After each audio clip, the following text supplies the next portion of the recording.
Tree plantation કેમ્પેનમાં તો બહુ બધા લોકો જોડાયા જ્યારે મેં કહ્યું કે હું તમારા ત્યાં આવીને પ્લાન્ટેશન કરીશ. લોકોની રિક્વેસ્ટ આવી અને હું અદિતિ પહોંચી ગઈ સજાનંદ કોલેજ.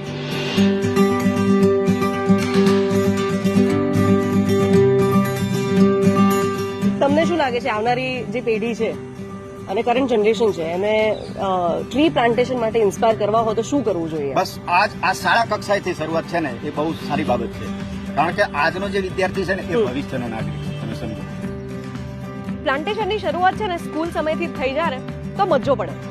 અહીંયાથી અમે લોકોએ સીધી મુલાકાત લીધી આરોહી પ્લોટની. તમે બે કેમ પ્લાન્ટેશન કરવાના છો? ટ્રી પ્લાન્ટેશન, ટેલ મી.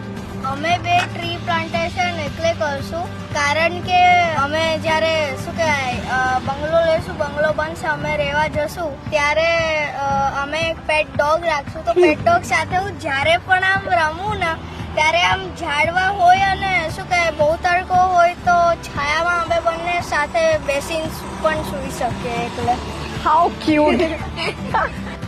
આ વિડીયો હું એટલે તમારી સાથે શેર કરું છું જેથી તમને પણ ઇન્સ્પિરેશન મળે યાર. ટ્રી પ્લાન્ટેશન સપોર્ટ તો એએમસી આપી જ રહી છે અને ઓલરેડી એક પેડ માં કે નામ કેમ્પેન પણ ચાલી રહ્યું છે.